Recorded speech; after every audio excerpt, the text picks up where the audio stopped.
सुप्रभात। बाबा कहते हैं, मेरे प्यारे बच्चे, एक काम जो तुमने मुझसे कहा वो अभी तक काम ना हो पाने के कारण तुम निराश हो गए और तुमने तो आस ही छोड़ दी। ऐसा क्यों?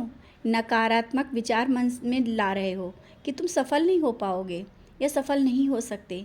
बच्चे, अभी भी समय है, अपनी सोच को सकारात्मक रखो और जल्दी वो अच्छी खबर आएगी जिसका तुम बेसब्री से इंतज़ार कर रहे हो। और जो ये समय लगा ये तुम्हारी सबूरी की परीक्षा है, क्योंकि आगे तुम्हें इतनी बड़ी जिम्मेदारी मिलने वाली है यह जिसमें सबूरी की और संयम की बहुत ज़रूरत है। तुम्हारी वाणी की नम्रता ही तुम्हें आगे बढ़ने के अवसर देगी। अब समझ रहे हो ना? जो मांग रहे हो वह ज़्यादा दूर नहीं है। अपना प्रयास करते रहो, सफलता अवश्य मिलेगी। और घर परिवार की बातों में इतना मत उलझ जाओ कि अपना लक्ष्य भूल जाते हो। तुम्हें क्या करना है? बच्चे, सुनो सबकी, लेकिन करो सिर्फ अपने मन की। और कुछ रिश्ते या कुछ लोग ऐसे भी तुम्हारे जीवन में आने वाले हैं या आ गए हैं जो तुम्हारे आत्मबल को बढ़ावा देंगे और उनके मिलने के बाद तुम्हारा भाग्योदय की शुरुआत होगी और शुरू हो जाएगी। शायद तुम अभी उसे समझ नहीं पा रहे, हो सकता है वो करीब हो।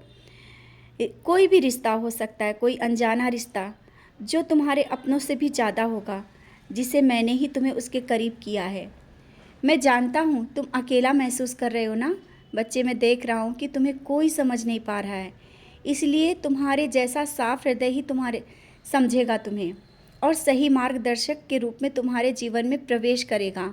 और जो तुम स्वयं को अकेला रहकर सब बातों को अपने अंदर रख लेते हो, वो तुम्हारे अनकही बातें मुझ तक पहुँच जाती हैं।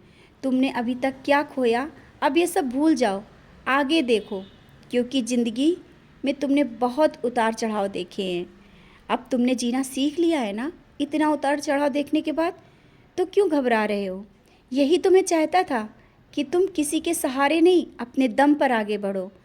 मैं तुम्हें मजबूत कर रहा था, अब मैं देख रहा हूँ वो तुम में आ गई काबिलियत।